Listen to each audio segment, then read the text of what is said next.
No, the stress, it come with a level of stress where if you're not mentally up here, so trust me, you just give up and just say, oh, yeah, I hate this. You know, you have to be strong. You have to be strong, trust me. Step back. What you do? Cut off and go. No, man, I'm not here. So you have to back. Step away. Green field. Step away. Green field. Get there for the street and get the whole of the world. I don't care, you know. For me, I look a boy, my mother, and start to get on stuff. Run and them things and shoot people and them things the way I run from.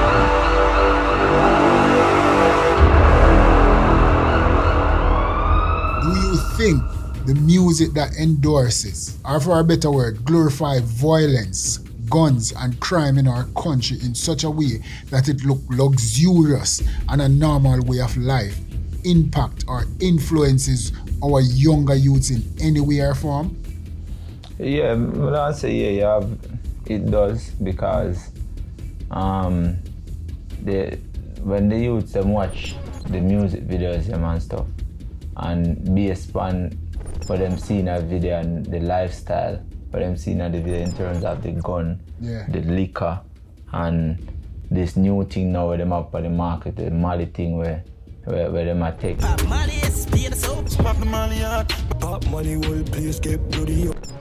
And say it does have an impact on them. Never make a hot step, Rugo. Never kill a ant or a fly, Rugo. Anywhere you go, you can't die, Rugo. Cover shot straight through your eye, Rugo. Peel off the boy them skin, Rugo. Gunshot bleach your skin, Rugo. Whiter than cartel skin, Rugo. Boy, them sure don't think they want me. Them get fuck on me, gun on me. The one to pick clip on me, start with sickness. Cause I want it. See what I can stop doing and the real him touching at the fence. So don't funny, make sure the body now have a man and love me. Alright, pull you up a cup, kill up a me, no matter my rest, cut up on the corner. Walk for me, oh, sell it. Furthermore, head a bust like 4 jelly. Run him down when me ratchet and bust him neck back. Head hung over like Mr. Robelly.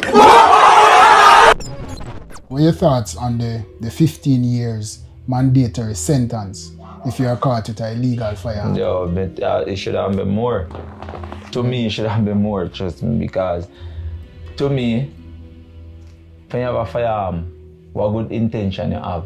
Yeah. No, what good intention you have if you have a firearm? If you get caught with a firearm, like, what good intention you have? You don't have no good and it's intention. illegal. Yeah, it is illegal. You don't have no good intention. So to me, when you pick up a firearm, it should have been more than 15, but 15, yeah. I think it was a good move. Yeah, it was a good move. I'm like the move because, alright, perfect example. Me, arrest and charge. Me already, firearm, illegal possession of firearm and ammunition and stuff. Combined military operation resulted in the seizure of 3 high-powered rifles, 2 pistols, and several rounds of ammunition. And in a 2-year time, I see a man me walk past on the road. Or less and do a serious, no joke. I'm like, I to myself, say, yo, but this man I bring forth before the court and then find him guilty and stuff. And in 2-year time, I see a man that on the road again. And he come back and do the same thing. And he come back and come repeat and do the same thing again. Right. So you think the 15 years are good? So the 15 year is a good move. Yeah, I mean, like the move is a good twice. move. Because a man knows if you can get caught with it at 15 years, but them still no business, them still not learn. But that's what I'm saying, I feel like should have been more if you want 30 years. So if you are 30 and get caught today, you know you're not come out until about 60.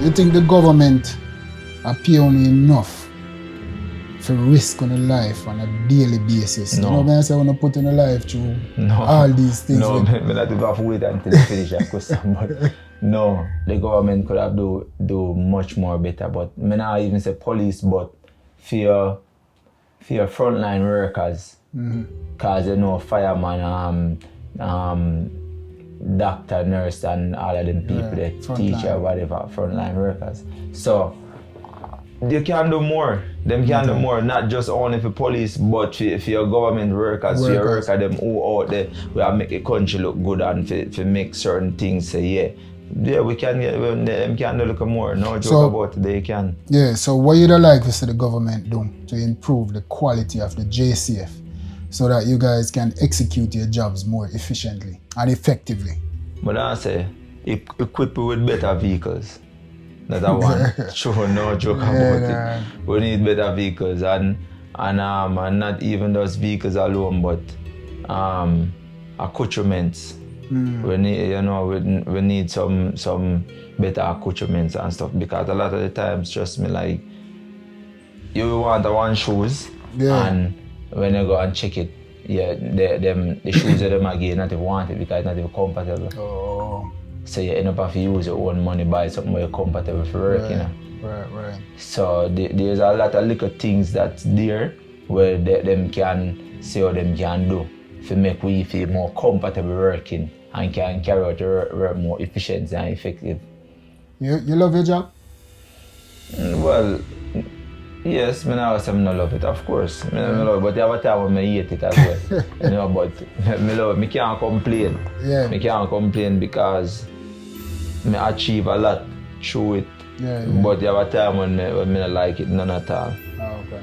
Well, because of the stress or the people them reaction from No, the towards stress police. it come with a level of stress where if you're not mentally up here, so trust me, you just give up and just say, oh yeah, I hate this. Yeah. You know, you have to be strong. Yeah. You have to be strong, trust me.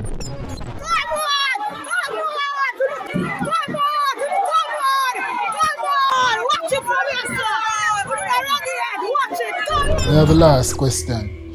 If a family member or your child, I know you have a daughter, Zane. If a family member come to you one day and say to you, he or she wants to join the police force, what would you say to them? Boy, that's a hard question because, and to be honest, I wouldn't tell my daughter to join the police force, I swear. So that's a really hard question.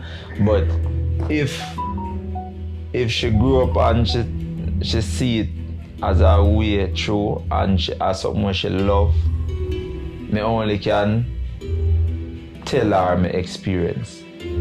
And it left to she if she want to join. But me you tell her still not say me no want to join, but at the end of the day, she an adult and she her own man. So if she choose to say, well daddy, and that more want, then fine, go ahead. But me gonna tell her straight up, say yo, me know why we going to police after. Me gonna tell her my experience and everything. Say leave up to you. But if you choose to go down that pathway and say yo, my father a police and I want to become a police just like my father, fine. Yo, I just want to thank you still for your time, you see me? Enough respect, man, because a lot of people don't know what it is like being a police officer in the streets every day. You see me? A whole heap of things social media show right now. You see me? And a whole heap of bashing police I get for no reason, but them not in the shoes, like we're only there now, we're in the streets on a daily basis, brother. You see me? Confrontation with these people, very difficult. You see me? So I really appreciate what you do as a police officer. Big up yourself. Yeah,